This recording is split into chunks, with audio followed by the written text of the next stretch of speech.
pemirsa, kita jumpa lagi di podcast Kedai Kopi. Kali ini kita akan berbincang-bincang santai seputar pencalonan presiden di 2024. Saya akan menampilkan, kebetulan sudah hadir beberapa narasumber di studio podcast Kedai Kopi. Kita akan memperkenalkan beberapa dari narasumber. Selamat sore bapak-bapak semua nih. Selamat sore. Sehat ya? Sehat. Alhamdulillah. Bung Pugu. Ya, siap. Bung Pugu ini sebagai ketua relawan dari Prabowo Subianto.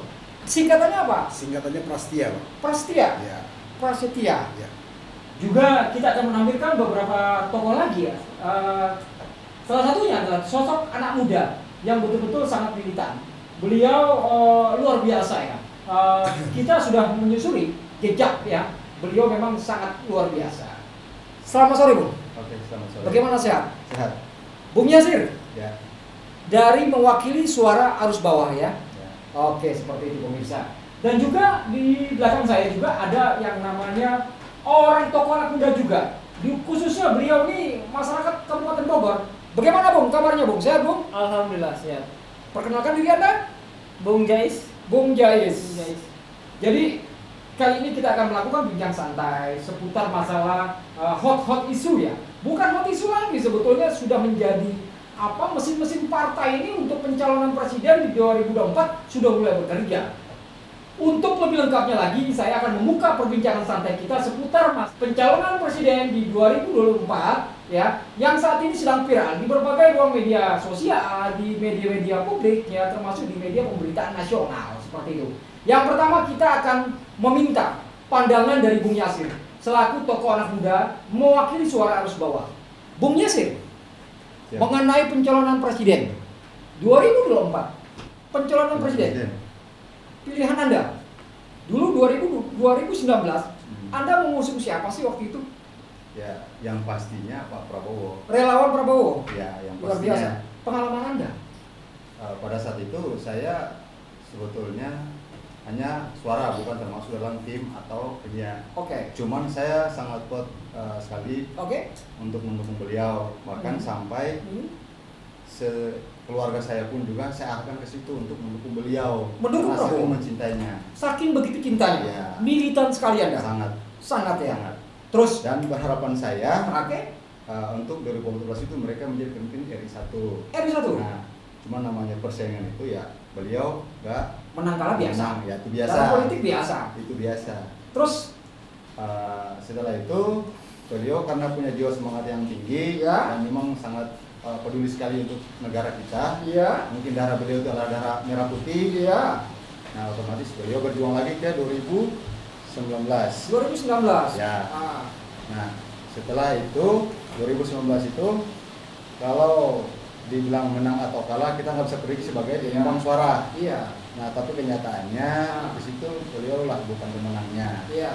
Nah, cuman ya kita sebagai pendukung tetap semangat untuk Tetap dukung semangat. beliau. Karena Meskipun kekecewaan itu pasti ada ya. pasti ada Kekecewaan kekecewaan. ada. Bukan saya sendiri yang alami, saya rasa Jutaan masyarakat Indonesia. masyarakat di luar sana Pendukung, ya. juga termasuk sama seperti kayak saya. Sama kecewa. seperti Bung Yasir. Ya. Bung Yasir, setelah Pak Prabowo kalah 2019 sama Pak Jokowi, Anda kan legowo. Yang namanya berpolitik menang kalah itu biasa. Biasa. Ya.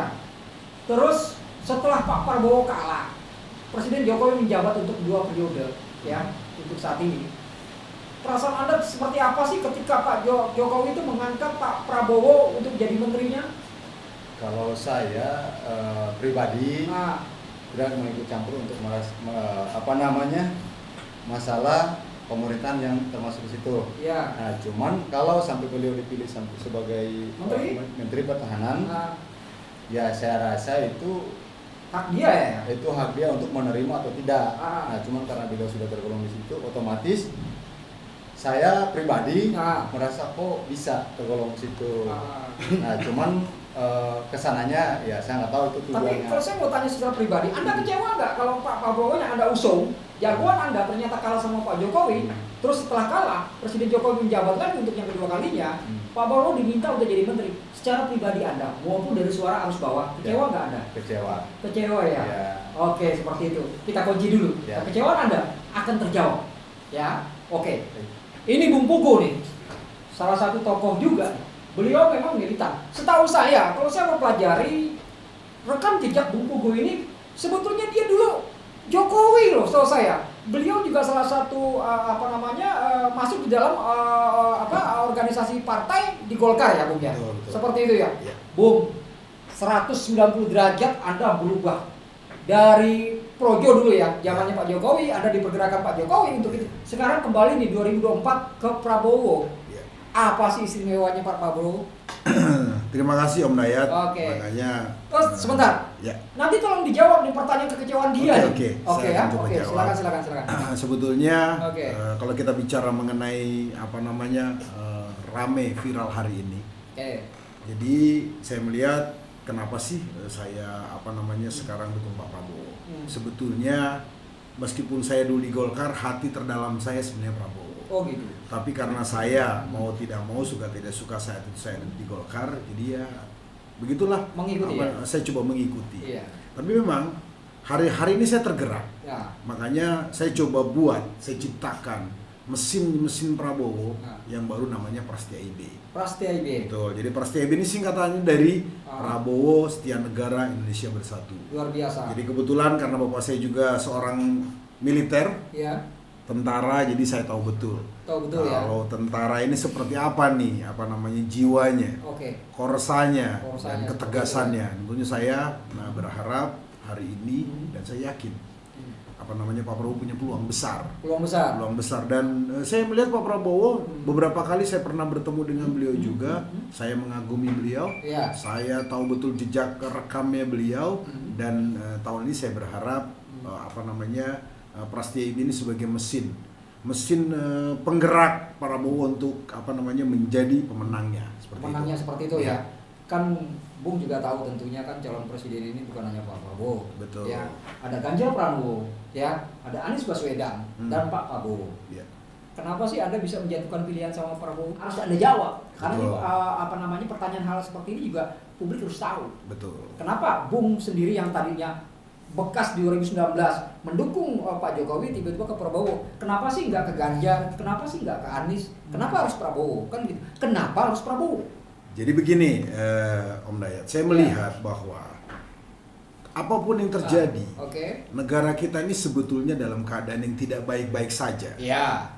Kita sama-sama tahu. Ya. Jadi saya pribadi menginginkan, saya berharap izin Pak Prabowo, saya berharap sekali sahabat-sahabat teman-teman yang cinta dengan Bapak ini menginginkan beliau untuk maju lagi menjadi presiden. Maju lagi. Karena satu, kesempatannya sudah jelas hari ini.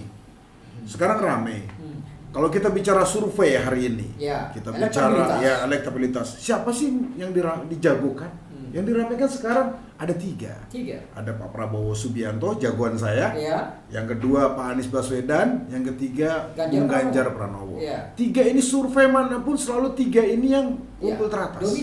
Dominan, sangat dominan. Menguasai rating tertinggi. Betul. Kunci dulu pertanyaannya. Ya. Kembali lagi. Anda berjuang di 2019 waktu itu. Ini ada cerita yang sangat buat saya sih miris ya. Beliau sampai mendukung Pak Prabowo, sampai menjual motor ya. Untuk buat beli atribut ya, saking setianya sama Bapak ya. Tapi Anda kecewa sekarang ini. Nah, seperti apa, Bung Yasir? Kalau untuk perjuangannya ke sana itu ya motor saya jual. Dijual demi Prabowo. Demi untuk begitu di mana kampanyenya saya ikut untuk operasional saya pribadi. Operasional. Ya. Jadi Anda tidak disupport langsung. Ya. Militannya luar biasa nih. Karena saking cintanya saya terhadap beliau. Sama Bapak ya. Ya. Makanya apapun itu saya lakukan, yang penting saya bisa hadir di acara beliau. Sampai Anda harus menjual motor. Ya. Sampai seperti itu. Ya. Sesuatu yang berharga buat Anda, Anda korbankan untuk kecintaan sama Prabowo. Saya tidak melihat apa yang saya rugi, tapi saya mau melihat apa yang saya perjuangkan itu yang bisa jadi. Luar biasa. Tapi pertanyaan terakhir kan ya, kita balik pertanyaan. Anda kan kecewa saat ini sama Prabowo. Nanti Bung Pugu menjawab itu. Sebelum Bung Pugu menjawab, kita juga harus mempertanyakan juga, ya, memberikan waktu nih buat rekan kita nih.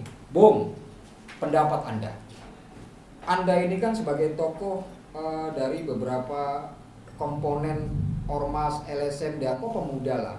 Pendapat Anda seperti apa sih tentang hiruk pikuknya nih pencalonan presiden di 2024? Kan mulai ramai nih Bu. Pendapat Anda seperti apa? Terima kasih Bang Dayat. Oke Bung Yais. Terima kasih Yasir, Bung Yasir. Kalau saya pribadi, saya berpengalaman 2014 lalu, saya sempat bersilaturahmi langsung dengan beliau ke Bojongkoneng. Bersama dengan teman-teman organisasi. Nggak perlu saya sebut namanya lah ya. Kita melakukan pendekatan dengan beliau, memang kita diundang. Diundang ya. Diundang. Jadi secara personal pernah ketemu beliau. Dan saya sangat dari beliau punya sikap dan pandangan tentang negara ini, saya luar biasa. Beliau itu orangnya nasionalis, tokoh bangsa nasionalis. Bicara soal negara sangat patriotis luar biasa. Perwira. Didikan militer beda dengan sipil, kan begitu. Jadi beliau bicara, memang negara kita nggak bisa ukur sampai kemana kita harus menilai perkembangan zaman yang makin carut marut ya dalam hal hukum bertata negara gitu loh. Saya rasa Abang juga sama bahwa berpikir bahwa kita harus punya pemimpin yang benar-benar tegas. Diperlukan ketegasan. Negara kita negara besar. Ya, diperlukan ketegasan. Kita dipersatukan dengan apa ya? Dengan satu simbol negara Pancasila. Nah, saya lihat itu ada di beliau. Sosok beliau. Jadi bukan berarti saya pilih beliau ya. Karena artinya saya juga dari tokoh pemuda beberapa LSM. Ya kita harus netral gitu loh Bang. Iya betul. Nah, saya hadir di sini menurut undangan Mas Bang Kubu ya saya sebagai penyeimbang gitu loh Bang. Ya, yang jelas negara kita saat ini butuh pemimpin yang tegas ya. Berani mengambil sikap adil, tegas, jujur. Ya, seperti itu. Pemirsa, memang untuk masalah calon presiden di 2024, bangsa ini memerlukan seorang pemimpin yang tegas, ya, adil, jujur. Itu yang terpenting. Kita akan mintai juga beberapa keterangan lagi dari Bung sebagai ketua dari relawan Prasetya IB, Bung Gogo. Bung Yasir sudah mengatakan kalau dia sampai pernah menjual harta bendanya dia untuk perjuangan Bapak ya waktu itu ya. Sekarang dia kecewa nih. Kecewaannya saya rasa mendasar. Mungkin ketika Pak Prabowo kalah, bukannya menjadi oposisi tapi malah di dalam pemerintahan Pak Jokowi tentunya. Menurut Bung Pugu, seperti apa sih? Bung Pugu punya tugas berat untuk mengobati luka-luka orang-orang yang pernah mendukung Pak Prabowo, tapi karena pemikirannya dia melihat Pak Prabowo kok malah gabung sama Pak Jokowi, duduk di pemerintahannya. Anda harus bisa menetralisir supaya masyarakat juga bisa lebih tahu, bisa menangkap secara utuh Pak Prabowo kenapa masuk di pemerintahan Pak Jokowi. Itu yang membuat masyarakat masyarakat kecewa juga ada itu. Nah, menurut Anda seperti apa? Sebelumnya saya ucapkan terima kasih Bung Yasir, luar biasa Bung Yasir, perjuangan Bung Yasir sampai jual motor, militansinya. Terima kasih juga tokoh pemuda ini Bang Jais, nggak asing lagi nih. Jadi sekali lagi perlu saya sampaikan, kita coba lihat rekam jejaknya. Kita coba berpikir secara jernih dulu. 2014 Pak Prabowo kalah, saat itu bersaing sangat ketat. Tapi Pak Prabowo saat itu dia memposisikan diri sebagai oposisi. Oposisi artinya di luar pemerintahan. Betul. Selanjutnya pemilihan lagi, beliau bertempur lagi. 2019 ya. 2019. Bertempur lagi itu pun sama, karena saat itu Pak Prabowo diminta desakan sebenarnya dari orang-orang yang menginginkan beliau untuk maju lagi. Pertanyaannya sebenarnya begitu. Kalau Pak Prabowo punya saya tahu betul nih, Pak Prabowo ini adalah seorang militer. Di dadanya ada namanya Sumpah Sabta Marga. Itu kalau dibelah dadanya Pak Prabowo, itu darahnya darah Pancasila mungkin. Beliau tidak diragukan lagi NKRI-nya. Tentunya ini kalau memang beliau punya niatan yang nggak baik, Bu, mungkin beliau fase 2014 mungkin beliau langsung akan masuk ke dalam istana kalau niat meninggalkan para pengikutnya, meninggalkan para yang mencintai beliau. Jadi banyak nih orang yang nggak kenal Pak Sosok Prabowo, makanya seperti ini. Tugas berat saya adalah satu, kayak orang pacaran. Kalau kita mau milih pemimpin kayak orang pacaran, betul nggak Bung? Kalau Bung deketin cewek, mau apalagi mau dijadiin istri, mau jadi pemimpin ini presiden, bukan milih RT ini. Jadi kita kenal dulu. Setelah kenal, kita tahu. Setelah tahu kita suka. Habis suka apa sih ujungnya? Cinta. Nah itu yang paling penting. Jadi ini tugas saya untuk menyampaikan ke teman-teman, sahabat-sahabat mungkin banyak yang ngalamin kekecewaan-kekecewaan seperti ini. Tapi itulah yang terjadi. Pak Prabowo, saya tanya, Bung, dan saya harus jelaskan ini penting sekali. Karena saat itu Pak Prabowo bukannya meminta. Diminta oleh Pak Jokowi. Beliau menjadi salah satu menterinya beliau, ditaruh di Menhan, yang jabatan sangat strategis. Nah, Menteri Pertahanan, beliau diminta. Sekali lagi, beliau diminta.